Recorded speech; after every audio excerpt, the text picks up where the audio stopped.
اللہ کی نعمت سے مایوس نہ ہو، اللہ تعالیٰ ضرور ان سے ملا دے گا۔ پھر جب یہ لوگ یوسف کے پاس پہنچے تو کہنے لگے کہ اے عزیز، ہم کو اور ہمارے خاندان کو دکھ پہنچا ہے، ہم حقیر پونجی لائے ہیں، بس آپ ہمیں پورے غلے کا ناپ دیجیے اور ہم پر خیرات کیجیے، یعنی ایک تو ناپ بھی دے دے اور دوسرا ہمارے بھائی کو بھی رہا کر دے، اللہ خیرات کرنے والوں کو بدلہ دیتا ہے۔ یوسف نے کہا جانتے بھی ہو کہ تم نے یوسف اور اس کے بھائی کے ساتھ اپنی نادانی کی حالت میں کیا کیا؟ تو جب انہوں نے اپنے باپ کی ذوق اور بیٹے کی جدائی کے صدمے کا ذکر کیا بھائیوں نے، تو یوسف علیہ السلام کا دل بھر آیا اور آنکھیں نمناک ہو گئی اور انکشاف حال پر مجبور ہو گئے۔ تاہم بھائیوں کی زیادتیوں کے ذکر بھی اخلاق کریمانہ کے ساتھ ہی فرمایا اور کہا کہ تم نے ایسی حالت میں جب تم جاہل اور نادان تھے، تم نے اپنی جہالت میں اور نادانی میں یوسف علیہ السلام کے ساتھ کیا کہا؟ تو بھائیوں نے حیرت سے کہا کہ کیا تم ہی یوسف ہو؟ آپ علیہ السلام نے جواب دیا کہ ہاں میں یوسف ہوں اور یہ میرا بھائی ہے، اللہ نے ہم پر فضل و کرم کیا، بات یہ ہے کہ جو بھی پرہیزگاری اور صبر کرے تو اللہ نیکوکاروں کا اجر ضائع نہیں کرتا۔ انہوں نے کہا اللہ کی قسم، اللہ نے آپ کو ہم پر برتری دی اور یہ بھی بالکل سچ ہے کہ ہم خطا کار تھے، یعنی اب انہوں نے اپنے اقوال جرم کر لیا۔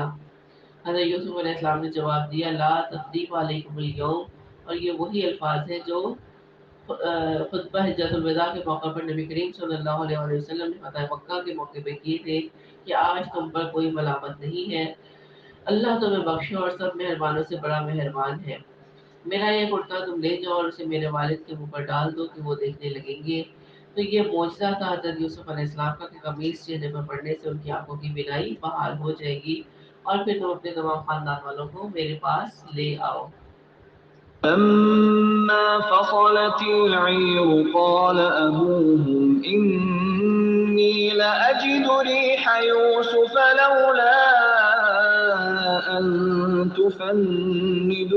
تفندون قالوا تالله إنك لفي ضلالك القديم فلما أن جاء البشير ألقاه على وجهه فارتد بصيرا قال ألم أقل لكم إني أعلم من الله ما لا تعلمون قالوا يا أبانا استغفر لنا ذنوبنا إنا كنا خاطئين قال سوف أستغفر لكم ربي إنه هو الغفور الرحيم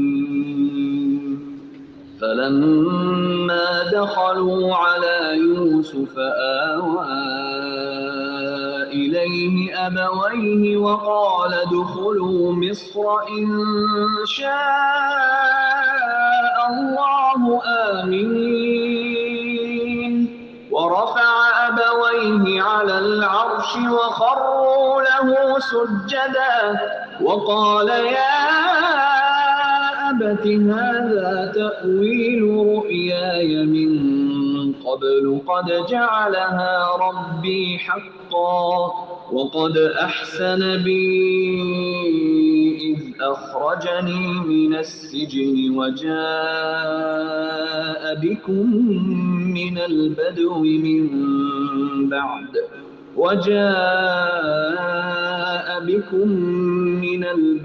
من بعد أن نزغ الشيطان بيني وبين إخوتي إن ربي لطيف لما يشاء إنه هو العليم الحكيم رب قد آتيتني من الملك وعلمتني من تأويل الأحاديث فاطر السماوات والأرض أنت ولي في الدنيا والآخرة توفني مسلما وألحقني بالصالحين ذلك من أنباء الغيب نوحيه إليك وما كنت لديهم إذ أجمعوا أمرهم وهم يمكرون وما أكثر الناس ولو حرصت بمؤمنين وما تسألهم عليه من أجر إن هو إلا ذكر للعالمين. جب یہ قافلہ جدا ہوا تو ان کے والد نے کہا کہ مجھے تو یوسف کی خوشبو آ رہی ہے، اگر تم مجھے سٹھیایا ہوا قرار نہ دو. یعنی ادھر یہ قافلہ قمیص لے کر مصر سے چلا. ادھر یعقوب علیہ السلام کو اللہ کی طرف سے اجازت کے طور پر حضرت یوسف کی خوشبو آنے لگ گئی. یہ اس بات کا اعلان تھا کہ اللہ کے پیغمبر کو بھی جب تک اللہ کی طرف سے اطلاع نہ پہنچے پیغمبر بے خبر ہی ہوتا ہے. تو جب یوسف علیہ السلام اپنے ہی شہر کے کنویں میں تھے تو حضرت یعقوب علیہ السلام کو اس کی خبر نہیں ہوئی، لیکن اب دوسرے ملک میں ہے اور اللہ تعالیٰ کے اذن سے حضرت یعقوب علیہ السلام کو ان کی خوشبو محسوس ہونے لگی.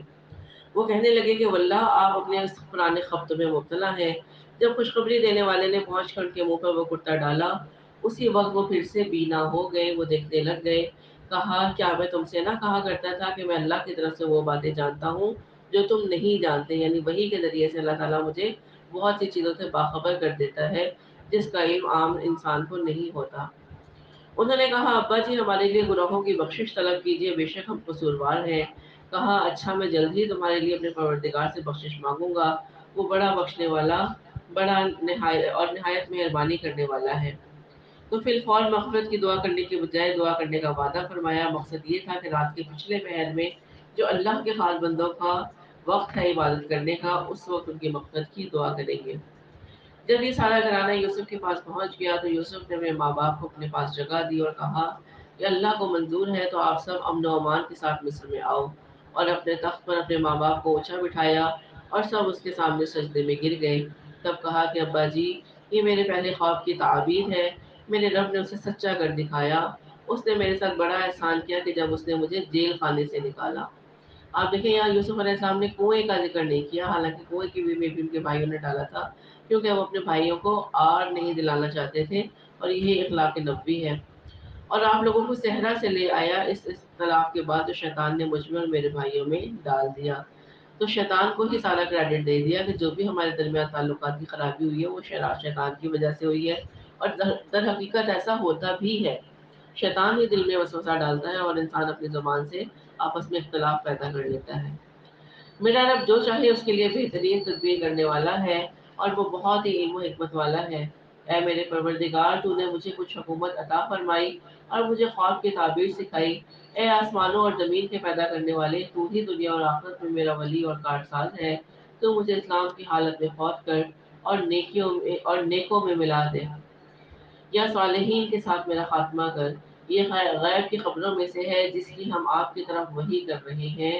یعنی اے نبی صلی اللہ علیہ وآلہ وسلم یہ جو قصہ یوسف آپ کو بیان کیا جا رہا ہے یہ غیب کی خبروں میں سے ہے جسے آپ نہیں جانتے تھے. تو آپ صلی اللہ علیہ وآلہ وسلم ان کے پاس نہ تھے جبکہ انہوں نے اپنی بات ٹھان لی تھی کہ وہ فریب کرنے لگے ہیں. یعنی ان کے بھائی جو چال چلنا چاہ رہے تھے اللہ تعالیٰ نے فرمایا کہ آپ اس وقت بھی ان کے پاس موجود نہ تھے. گو آپ لاکھ چاہیں لیکن اکثر لوگ ایماندار نہ ہوں گے. آپ ان سے اس پر کوئی اجرت طلب نہیں کر رہے. یہ تو تمام دنیا کے لیے صرف نصیحت ہی نصیحت ہے. وَكَأَيِّن مِّنْ آيَةٍ فِي السَّمَاوَاتِ وَالْأَرْضِ يَمُرُّونَ عَلَيْهَا وَهُمْ عَنْهَا مُعْرِضُونَ وَمَا يُؤْمِنُ أَكْثَرُهُم بِاللَّهِ إِلَّا وَهُم مُّشْرِكُونَ أَفَأَمِنُوا أَن تَأْتِيَهُمْ غَاشِيَةٌ مِّنْ عَذَابِ اللَّهِ أَوْ تَأْتِيَهُمُ السَّاعَةُ بَغْتَةً وَهُمْ لَا يَشْعُرُونَ قُلْ هَٰذِهِ سَبِيلِي أدعو إلى الله على بصيرة أنا ومن اتبعني وسبحان الله وما أنا من المشركين وما أرسلنا من قبلك إلا رجالا نوحي إليهم من أهل القرى أفلم يسيروا في الأرض فينظروا كيف كان عاقبة الذين من قبلهم ولدار الآخرة خير للذين اتقوا أفلا تعقلون حتى إذا استيأس الرسل وظنوا أنهم قد كذبوا جاءهم نصرنا فنجي من نشاء ولا يرد بأسنا عن القوم المجرمين لقد كان في قصصهم عبرة لأولي الألباب ما كان حديثا يفترى ولكن تصديق الذي بين يديه وتفصيل كل شيء وهدى ورحمة لقوم يؤمنون. آسمانوں اور زمین میں بہت سی نشانیاں ہیں جن سے یہ منہ موڑے گزر جاتے ہیں، یعنی غور و فکر نہیں کرتے۔ ان میں سے اکثر لوگ باوجود اللہ پر ایمان رکھنے کے بھی مشرک ہی ہیں۔ کیا وہ اس بات سے بے خوف ہو گئے ہیں کہ ان کے پاس اللہ کے عذابوں میں سے کوئی عام عذاب آ جائے یا ان پر اچانک قیامت ٹوٹ پڑے اور وہ بے خبر ہی ہوں؟ آپ کہہ دیجئے کہ میری راہ یہی ہے، میں اور میرے فرما بردار یعنی نبی کریم صلی اللہ علیہ وآلہ وسلم کے پیروکار اللہ کی طرف بلا رہے ہیں، یعنی کہ وہ شرک سے بیدار ہیں پورے یقین اور اعتماد کے ساتھ، اور اللہ پاک ہے اور میں مشرکوں میں سے نہیں ہوں۔ آپ سے پہلے ہم نے بستیوں والوں میں جتنے رسول بھیجے سب مرد ہی تھے جن کی طرف ہم وحی نازل فرماتے گئے۔ تو یہ آیت اس بات پر رس ہے کہ تمام رسول مرد ہی ہوتے ہیں، عورتوں میں سے کسی کو رسالت و نبوت کا مقام نہیں ملا۔ کیا زمین میں چل پھر کر انہوں نے دیکھا نہیں کہ ان سے پہلے کے لوگوں کا کیسا انجام ہوا؟ یقیناً آخرت کا گھر پرہیزگاروں کے لیے بہت ہی بہتر ہے، کیا پھر بھی تم نہیں سمجھتے؟ یہاں تک کہ جب رسول نا امید ہونے لگے اور یہ خیال کرنے لگے کہ انہیں جھوٹ کہا گیا، فوراً ہی ہماری مدد ان کے پاس آ پہنچی، جسے ہم نے چاہا اسے نجات دی۔ بات یہ ہے کہ ہمارا عذاب گناہگاروں سے واپس نہیں کیا جاتا۔ تو اس آیت کا مطلب نبی کریم صلی اللہ علیہ وسلم کو تسلی دینا ہے کہ آپ کی قوم پر عذاب میں جو تاخیر ہو رہی ہے اس سے گھبرانے کی ضرورت نہیں۔ پچھلی قوموں میں بھی عذاب میں بڑی تاخیر روا رکھی گئی اور اللہ کی مشیت و حکمت کے مطابق انہیں خوب مہلت دی گئی، حتیٰ کہ رسول اپنی قوم کے ایمان سے مایوس ہو گئے اور لوگ یہ خیال کرنے لگے کہ شاید عذاب کی دھمکی یوں ہی دی گئی ہے، عذاب نہیں آئے گا۔ جیسے ابھی ہم نے حضرت موسیٰ علیہ السلام کے بارے میں پڑھا کہ جب انہوں نے کہا کہ میری قوم کے درمیان جو دائی ڈال دے انہیں نیست و نابود کر لے، تو کتنے سال کے بعد وہ دعا قبول ہوئی تھی؟ 40 سال کے بعد۔ تو اللہ تعالیٰ پوری مہلت دیتے ہیں تاکہ حجت تمام ہو جائے۔ یہاں تک کہ لوگ خیال کرنے لگتے ہیں کہ جو بھی انہیں کہا گیا وہ جھوٹ کہا۔ بس جب لوگ مایوس ہو جاتے ہیں پھر اللہ کی مدد آ پہنچتی ہے، جسے اللہ چاہتا ہے اسے نجات دے دیتا ہے۔ بات یہ ہے کہ اللہ کا عذاب گنہگاروں سے واپس نہیں کیا جاتا۔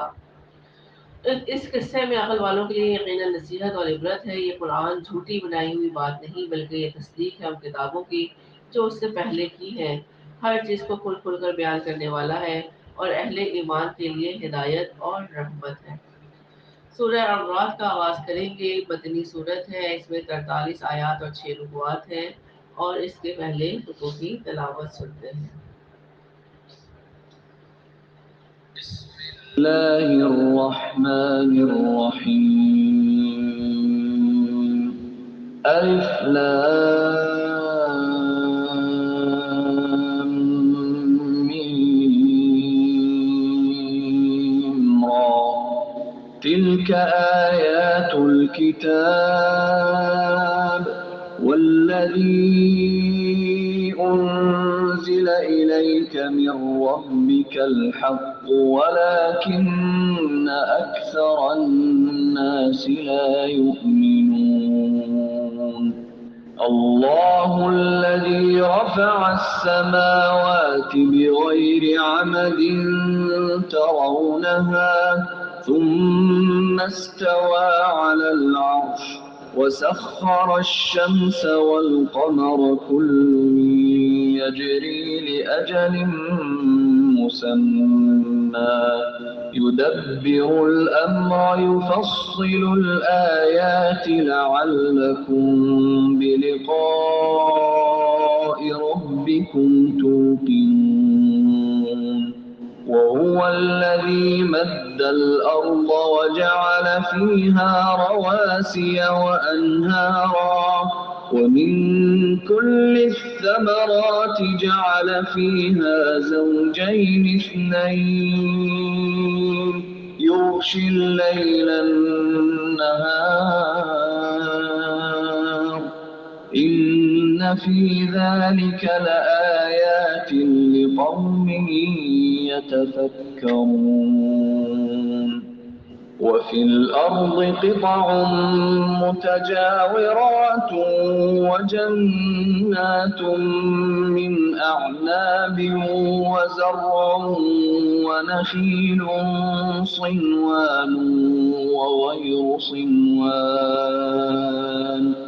صنوان وغير صنوان يسقى بماء واحد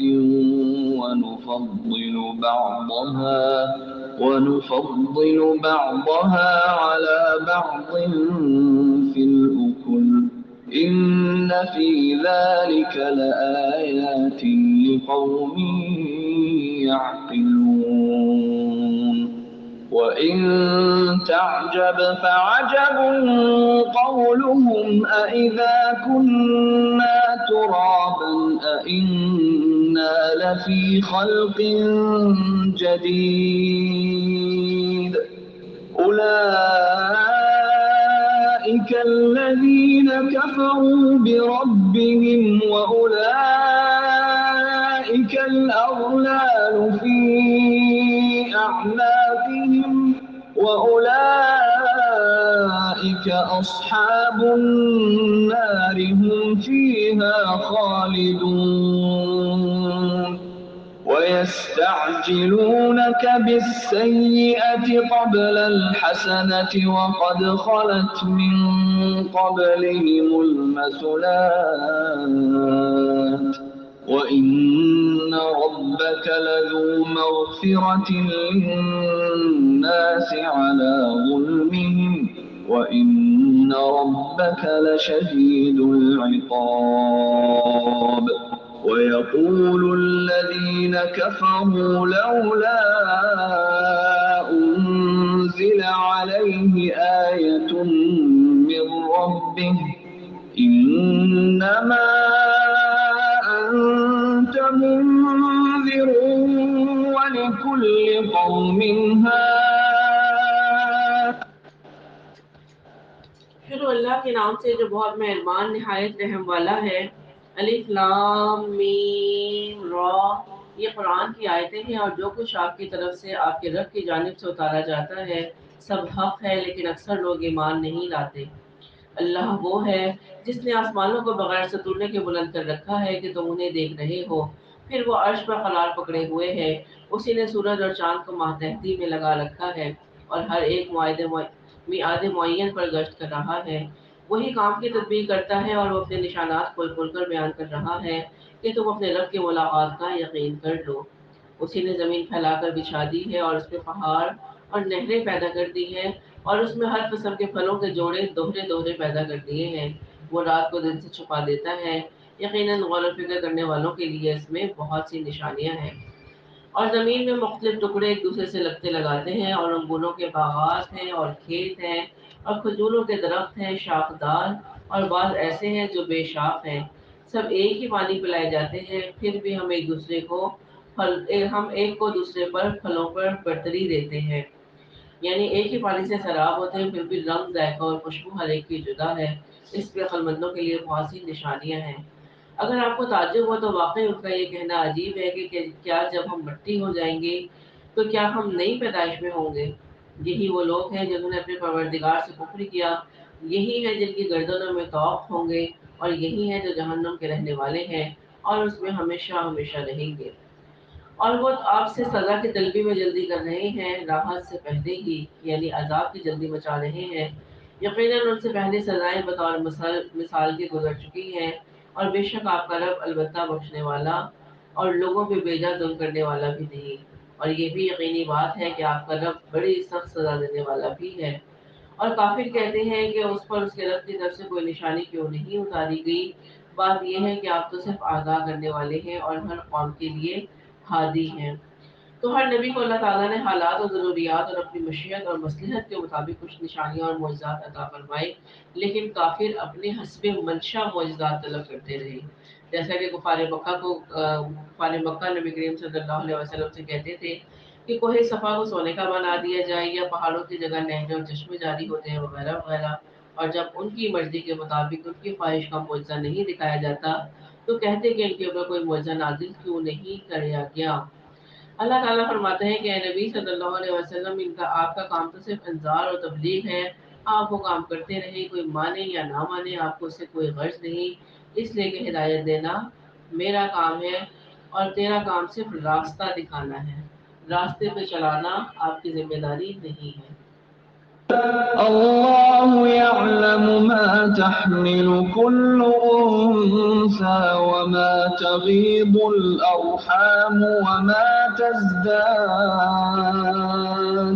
وكل شيء عنده بمقدار. عالم الغيب والشهادة الكبير المتعال. سواء منكم من أسر القول ومن جهر به ومن هو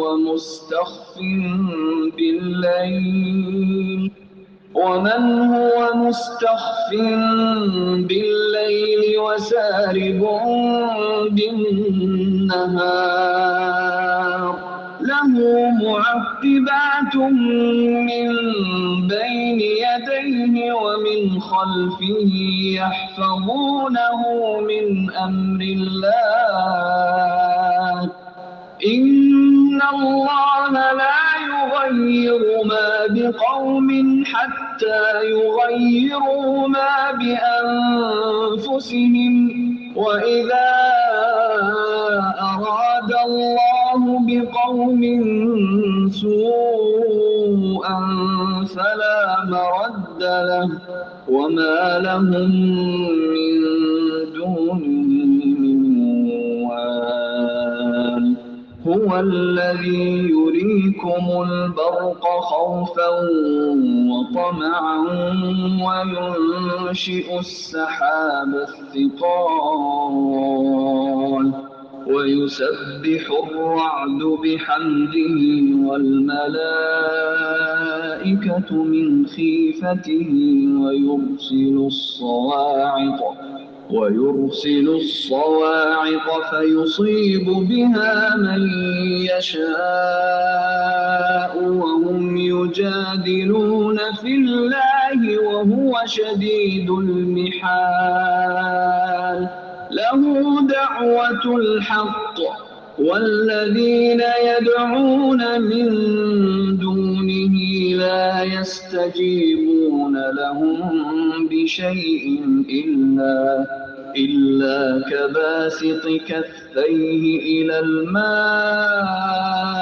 ليبلغ فاه وما هو ببالغه وما دعاء الكافرين إلا في ضلال.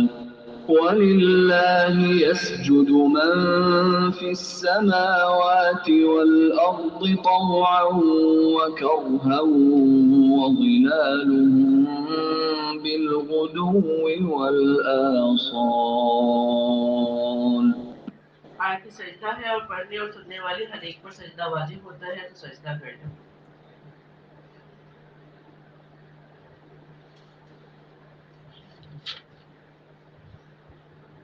قل من رب السماوات والأرض قل الله قل أفاتخذتم من دونه أولياء لا يملكون لأنفسهم نفعا ولا ضرا قل هل يستوي الأعمى والبصير أم هل تستوي الظلمات والنور أم جعلوا لله شركاء خلقوا كخلقه فتشابه الخلق عليهم قل الله خالق كل شيء وهو الواحد القهار أنزل من السماء ماء فسالت أودية بقدرها فاحتمل السيل زبدا رابيا ومما يوقدون عليه في النار ابتغاء حية أو متاع زبد مثله كذلك يضرب الله الحق والباطل فأما الزبد فيذهب جفاء وأما ما ينفع الناس فيمكث في الأرض كذلك يضرب الله الأمثال للذين استجابوا لربهم الحسنى والذين لم يستجيبوا له لو أن لهم ما في الأرض جميعا ومثله معه لافتدوا به أولئك لهم سوء الحساب ومأواهم جهنم وبئس المهاد۔ مادہ اپنے شکم میں جو کچھ رکھتی ہے اسے اللہ بخوبی جانتا ہے، اور رحم جو کچھ کم کرتے ہیں اور زیادہ کرتے ہیں، ہر چیز اس کے پاس اندازے سے ہے۔ تو اس سے مراد عمل کی مدت ہے جو عام طور پر 9 ماہ ہوتی ہے، لیکن گھٹتی اور بڑھتی بھی ہے۔ کسی وقت یہ مدت 10 ماہ ہو جاتی ہے اور کسی وقت 7 یا 8 ماہ میں وضع حمل ہو جاتا ہے۔ اس کا علم بھی صرف اللہ ہی کو ہے، کوئی انسان اسے نہیں جان سکتا۔ ظاہر و پوشیدہ کا وہی عالم ہے، سب سے بڑا اور بلند و بالا۔ تم میں سے کسی کا اپنی بات کو چھپا کر کہنا یا اسے بآواز بلند کہنا، اور جو رات کو چھپا ہو اور جو دن میں چل رہا ہو، اللہ پر سب برابر ہیں۔ یعنی اللہ کے لیے سب ایک جیسے ہیں، چاہے کوئی آہستہ آواز میں بات کرے چاہے بلند آواز میں، وہ سن لیتا ہے۔ اس کے پہرے دار یعنی فرشتے انسان کے آگے پیچھے مقرر ہیں، جو اللہ کے حکم سے اس کی نگہبانی کرتے ہیں۔ کسی قوم کی حالت اللہ نہیں بدلتا جب تک کہ وہ خود اسے نہ بدلے جو ان کے دلوں میں ہے۔ اللہ جب کسی قوم کے ساتھ سزا کا ارادہ کر لیتا ہے تو وہ بدلہ نہیں کرتا، اور سوائے اس کے کوئی بھی ان کا کارساز نہیں۔ وہ اللہ ہی ہے جو تمہیں بجلی کی چمک ڈرانے اور امید دلانے کے لیے دکھاتا ہے اور بھاری بادلوں کو پیدا کرتا ہے۔ یعنی بجلی سے راہگیر مسافر ڈرتے ہیں، لیکن گھروں میں مقیم کسان اور کاشتکار اس سے برکت اور منافعت کی امید رکھتے ہیں۔ تو کسی کے لیے وہ خوف کا باعث ہے، کسی کے لیے امید کا باعث ہے۔ اور گرج اس کی تسبیح و تعریف ہے، اور فرشتے بھی اسی کے خوف سے۔ وہی آسمان سے بجلیاں گراتا ہے اور جس پر چاہتا ہے اس پر ڈالتا ہے۔ کفار اللہ کے بارے میں لڑ جھگڑ رہے ہیں، اور اللہ سخت قوت والا ہے، اسی کو پکارنا حق ہے۔ جو لوگ اوروں کو اس کے سوا پکارتے ہیں وہ ان کی پکار کا کچھ بھی جواب نہیں دیتے، مگر جیسے کوئی شخص اپنے دونوں ہاتھ پانی کی طرف پھیلائے ہوئے ہو کہ اس کے منہ میں پڑ جائے، حالانکہ وہ پانی اس کے منہ میں پہنچنے والا نہیں۔ یعنی کسی کوئی شخص شدید پیاسا ہے، وہ پانی کی طرف اپنی دونوں ہتھیلیاں پھیلا دے تو کیا پانی اس تک پہنچے گا؟ پانی ایک غیر شعوری بے شعور مخلوق ہے، وہ یہ بھی نہیں سمجھ پائے گا کہ اس نے میری طرف ہاتھ کیوں پھیلایا ہوا ہے، نہ ہی وہ خود آگے بڑھ کر پیاس بجھانے والا ہے۔ یہی حال ان معبودوں کا ہے جن کو اللہ کے سوا پکارا جاتا ہے، کہ یا تو وہ اس کی پکار کو سنتے ہی نہیں ہیں، اور اگر بالفرض محال اللہ تعالیٰ انہیں سنوا بھی دے تو وہ مدد کرنے پر قادر نہیں ہے۔ ان منکروں کی جتنی پکار ہے سب گمراہی میں ہی ہے۔ اللہ ہی کے لیے زمین و آسمانوں کے سب مخلوق خوشی اور ناخوشی سے سجدہ کرتی ہے، اور ان کے سائے بھی صبح و شام۔ آپ پوچھئے کہ آسمانوں اور زمین کا پروردگار کون ہے؟ کہہ دیجئے کہ اللہ۔ کیا تم پھر بھی اس کے سوا اوروں کو حمایتی بنا رہے ہو؟ خود اپنی جان کے بھی بھولے مرے کا اختیار نہیں رکھتے۔ کہہ دیجئے کہ اندھا اور بینا برابر ہو سکتا ہے، یا کیا اندھیرے اور روشنی برابر ہو سکتے ہیں؟ کیا جنہیں یہ اللہ کے شریک ٹھہرا رہے ہیں انہوں نے بھی اللہ کی طرح کوئی مخلوق پیدا کی ہے کہ ان کی نظر میں پیدائش مشتبہ ہو گئی ہو؟ کہہ دیجئے کہ صرف اللہ ہی تمام چیزوں کا خالق ہے، وہ اکیلا ہے اور زبردست غالب ہے۔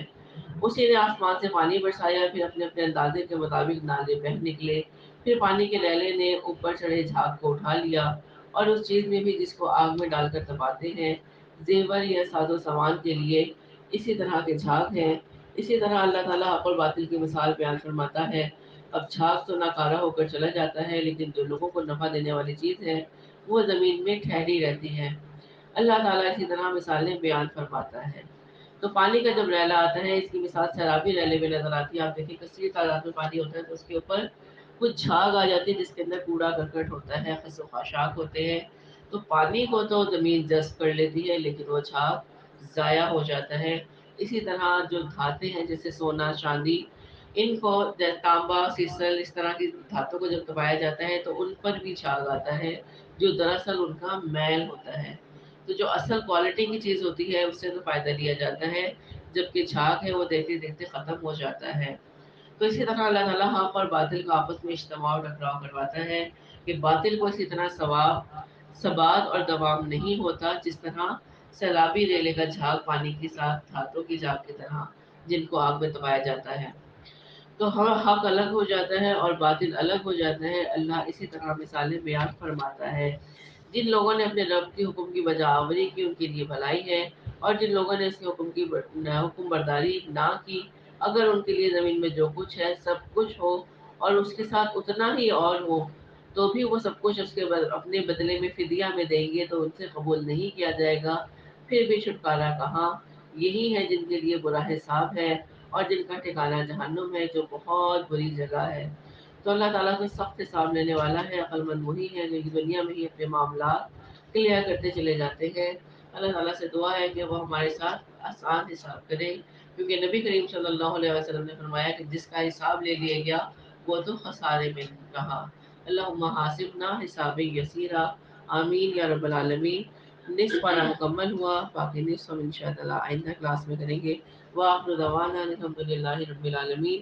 سبحان ربک رب العزت عما یصفون وسلام علی المرسلین والحمد للہ رب العالمین۔